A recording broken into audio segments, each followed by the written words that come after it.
இந்த சந்தேக பார்வையை இன்னும் விசிகே மேலே வைக்கிறாங்க. விசிகே ரொம்ப கம்ஃபர்ட்டாக தான் இருக்கா திமுக கூட்டணியில், அவங்க நாளைக்கு யாரோடையும் போக மாட்டாங்கன்னு உங்களால் சொல்ல முடியுமா அப்படின்னு கேட்குறாங்க. வணக்கம் கார்கே. எஸ், அதாவது எங்கள் தலைவர் சொன்னார், தமிழ்நாட்டு அரசியல் களம் விடுதலை சிறுத்தைகளை சுற்றியே இயங்கி வருகிறது. இப்போ இந்த அரங்கத்தில் கூட தலைப்பெல்லாம் விட்டுட்டு விடுதலை சிறுத்தைகள் திமுகவிலிருந்து வெளியேறுவாங்க அப்படின்னு இவங்கெல்லாம் ஒரு ஆர்வம் விதைக்கிறாங்க. தமிழக வெற்றி கழகத்தினுடைய தலைவர் விஜய் அவர்கள் அவர் நடத்தின அந்த கட்சி மாநாட்டில் ஒரு அறிவிப்பு செஞ்சார். எங்களோடு கூட்டணிக்கு வரக்கூடிய கட்சிகளுக்கு ஆட்சியிலும் பங்கு, அதிகாரத்திலும் பங்குனார். அவர் சொல்லி எத்தனை நாட்கள் ஆச்சு? இதுவரைக்கும் யாராவது அந்த கட்சியை தேடி போனாங்களா?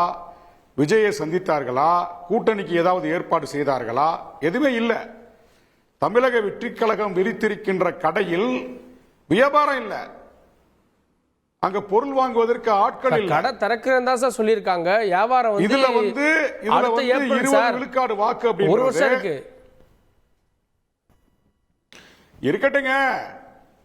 இருக்கட்டுங்க, ஆட்சியிலும் பங்கு, அதிகாரத்திலும் பங்கு சொன்ன பிறகு கூட யாருமே உங்களை தேடி வரலையில. 20 விழுக்காடு வாங்கு அப்படின்றது இப்ப நீங்க ஜஸ்ட் பார்ன், தமிழக வெற்றி கழகம் ஜஸ்ட் பார்ன், ஜஸ்ட் டெலிவர்டு. இப்பதான் நீங்க பிறந்திருக்கீங்க.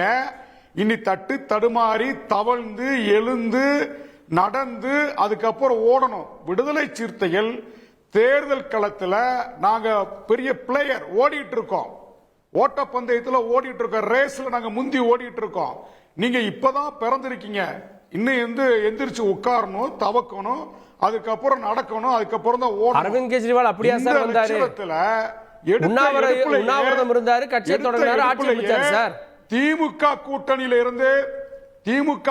இருந்து விசிக வெளியேறும் அப்படி நீங்களா ஒரு ஜோசியம் பாத்தீங்கன்னா அதுக்கு இந்த அரங்கம் பொறுப்பேற்காது. தமிழ்நாட்டில் திமுக அணி மிக உறுதியாக வெற்றி வாய்ப்பை தட்டி பறிக்கக்கூடிய இடத்துல இருக்கிற எங்களுக்கு கண்ணு கட்டிய தூரத்தில் தேர்தல் களத்தில் போட்டிக்கு ஆளே இல்லை.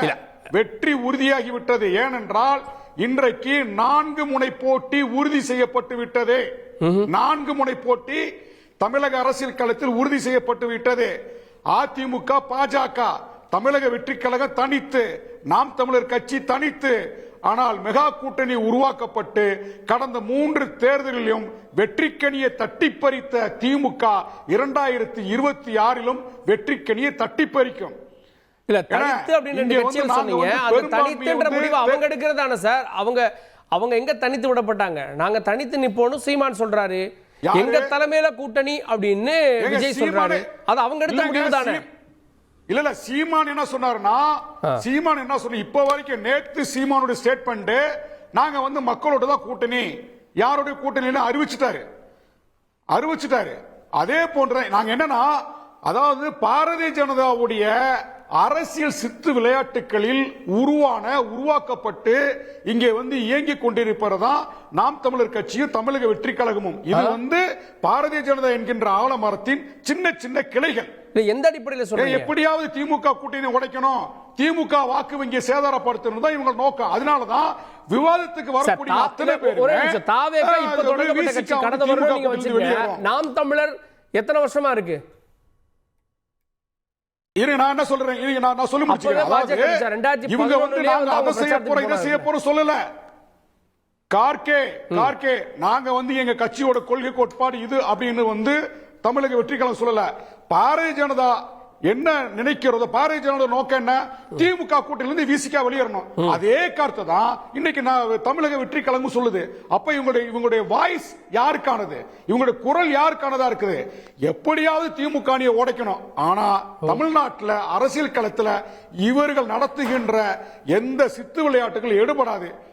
அதாவது திமுக தலைமையிலான கூட்டணி மிகப்பெரிய வெற்றி அடையும். 4 முனை போட்டி எங்களுக்கு எளிதா இருக்குது, எளிதாக இருக்கிறது, வெற்றி உறுதி செய்யப்பட்டு விட்டது.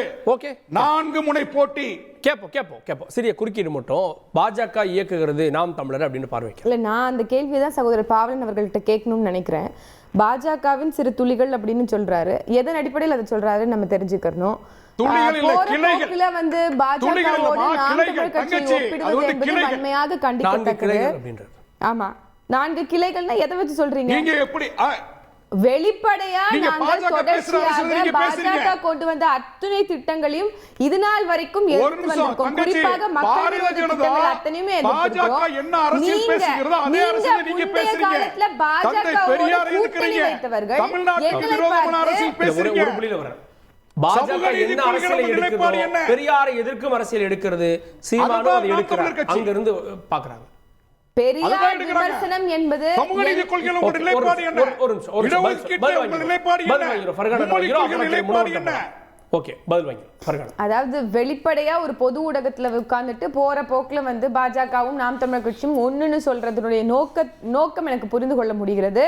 நீங்கள் வந்து எப்படியாவது சிண்டு முடிச்சிடணும், மக்களுடைய மறதியை அறுவடை செய்து எப்படியாவது ஆட்சி கட்டில் திருப்பியும் அதே ஒரு 4-5 சீட்டுகளுக்காக நீங்க அவர்கள் கிட்ட தான் மண்டியிடணும் அப்படிங்கிறது தான் உங்களுடைய இலக்காக இருந்தது. அப்படின்னா நீங்க போற போக்குல என்ன விமர்சனம் வேணாலும் வச்சுட்டு போகலாம். நாம் தமிழர் கட்சி அந்த மாதிரி சொல்லக்கூடாது. தங்கச்சி, இந்த மாதிரி இந்த பாருங்க, மண்டியிட கூட அந்த மாதிரி வார்த்தை சொல்லக்கூடாது. மண்டியிட கூட என்ற வார்த்தை திரும்ப பெறுங்க. மண்டியிடுதல் மண்டியிட கூட என்ற வார்த்தை திரும்ப பெறுங்க. துணிவோட சொல்லுங்க. திரும்ப பெறுங்க. நாங்க உண்மையாக எங்களை ஆதரிக்கக்கூடிய மக்களுக்காக இதுவரைக்கும் தமிழ்நாட்டின் அரசியல் களம் விடுதலை சிறுத்தைகள் மையம் நாங்க தான் மையம். நீங்க சொல்லணும். தமிழ்நாட்டு அரசியல் களத்தை நாங்க தான் மையம். கட்சி ஆரம்பித்தீர்கள். அரசியல் எங்க தலைவர் சுத்தி தான் இருக்குது. இன்றைக்கு தமிழ்நாட்டு அரசியல்ல தலைவர் திருமாவளவன் என்ன சொல்றாரு, என்ன முடிவெடுக்கிறார், அதான் அரசியல். சரி, ஓகே ஓகே. அதான் அரசியல். அப்புறம் எதுக்கு எங்களை ஏன் பாரதிய ஜனதா எங்களை ஏன் வான்னு சொல்லுது? அதிமுக எங்களை ஏன் எதிர்பார்க்கறீங்க? விஜய் ஏன் எங்களை கூப்பிடுறீங்க? விஜய் கட்சி ஆரம்பிச்சோட விசிகா வராதன்னு எதிர்பார்க்கிறாரு. நாம் தமிழர் கட்சியில வந்து அன்னை திருமாவளவன் எங்களோட இணைந்து போட்டின்னு அவர் சொல்றாரு. அதிமுக வந்து விசிகா வரணும்னு சொல்லுது. பாஜக கூட இந்த கூட்டணி உடைந்து சொப்ப தமிழ்நாட்டில் அனைத்து கட்சிகளுமே விசிகா வந்து எங்களோட வராதான எதிர்பார்க்குதுன்னா நாங்க தான் தமிழ்நாட்டோட மைய புள்ளி. சரி, ஓகே, பதில் வாங்குவோம். ரிமோட் கண்ட்ரோலர் நாங்க தான். முஸ்தபா ஓகே. மண்டியிடுகிற வார்த்தை எல்லாம் சொல்லக்கூடாது. Okay okay. மண்டியிடுகிற வார்த்தை தவறான வார்த்தை. நீங்க திரும்ப பெறுங்க. ஓகே, உங்க எதிர்ப்பு. நான் சொல்றேன், சகோதரர் அவர்கள் போற போக்குல பாஜகவின் கிளைகள் சொல்லுவது மட்டும் நாங்க எப்படி ஏத்துக்கொள்ள முடியும்? அது எப்படி ஏத்துக்கொள்ள முடியும்? தாங்கள் மட்டும் மனித புனிதர்களாகவும் மத்தவங்க எல்லாருமே வந்து அவர் மட்டும் எப்படி சொல்ல முடியும்? சரி, ஓகே. முஸ்தபா இல்ல சார், போற என்னன்னு கேட்டீங்கன்னா சுருக்கமா நான் சொல்லிடுறேன். இல்ல தங்கச்சி, நான் ஒரு கேள்வி கேக்குறேன். கொள்கை கோட்பாடு என்ன? பேசுவோம். நேரம் இருக்கு. மற்ற பாருங்க ப்ளீஸ். ஒரு மணி நேரம் இந்த ஒரு மணி நேரம் தங்கச்சியை பேச வைங்க.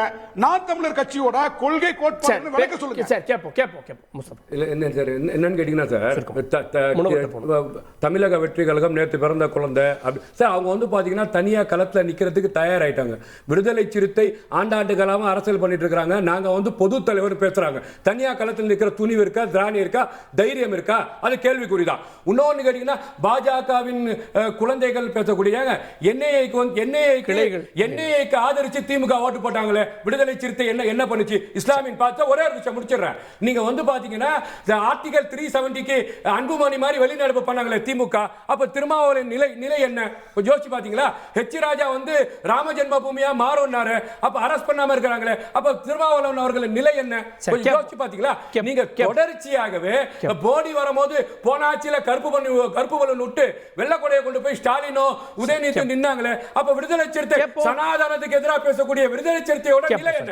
அப்ப என்னன்னு கேட்டீங்கன்னா, நீங்க 4 எம்எல்ஏ சீட்டுக்கும் 2 எம்பி சீட்டுக்கும் அப்ப மேடம் சொல்ற மாதிரி இருக்கிறீங்க தானே வந்து நாட்டு மக்கள் உணர்றாங்க. என்ன நோக்கத்துக்கு இருக்காங்கன்ற ஒன்று இருக்குல்ல சார். சீட்டுக்காக நிக்கறாங்க. ஒரு நிமிஷம். சீட்டுக்காக நிக்கறாங்க சார். இல்ல நான் கேக்குறேன், கொள்கைக்கான கூட்டணியா சீட்டுக்கான எப்படி நம்ம சனாதனத்தை எதிர்க்கிறேன் விடுதலை சிறுத்தை சொல்லுது. அப்ப பாஜகக்கு நாணயத்தை வெளியிடுறதுக்கு கூட திமுக வந்து பாத்தீங்கன்னா ஆர்எஸ்எஸ் இருக்கக்கூடிய அமைச்சரை கூட்டு வராங்க சொன்னா விடுதலை சிறுத்தையோட நிலை என்ன? எம்எல்ஏ சீட்டுக்கும் எம்பி சீட்டுக்கும் அவங்க கேள்விதானே மக்கள் மத்தியில. தமிழக வெற்றி கழகத்துக்கு ஒரே ஒரு கேள்வி. தமிழக வெற்றி கழகத்துக்கு ஒரே ஒரு கேள்வி. அதாவது விசிகா விடுதலை சிறுத்தைகள் திமுக கூட்டணியிலிருந்து வெளியேறணும் 4 சீட்டுக்காக நாங்க ஆசைப்படலைங்க. நாங்க ஆசைப்படவே கிடையாது. ஏங்க எங்களால கொடியேற்ற முடியல சொல்லி திருமாவளவன் சொல்றாரு. உங்க தலைவர் விஜய் வந்து தொழிலாளர்களுக்கு பிரச்சனை கம்யூனிஸ்ட் சொல்லுது. இந்தியா கூட்டணியில வந்து விஜய் காங்கிரஸ் சொல்லுது. நீங்க எல்லாம் கும்பிடுறீங்க. விஜய் வந்து எழுச்சித்த முதலமைச்சர் வேட்பாளர் அறிவிச்சிட்டு எங்க கூட்டணி வைக்க முடியுமா? சரி ஓகே, அப்படி கூப்பிடுறதா இருந்தா எங்களை சிஎம் கேண்டிடேட் அறிவிச்சிட்டீங்க, அறிவிங்க, கூட்டணி வச்சுக்கலாம். அது நீங்க அறிவிங்க பாப்போம். 2016 அதிமுகவும் திமுகவும் ஊழல் கட்சின்னு சொன்னது விசிகா. இன்னைக்கும் ஏன் ஊழல் கட்சியோட சேர்ந்து இருக்காங்கன்னு சொல்லட்டும்.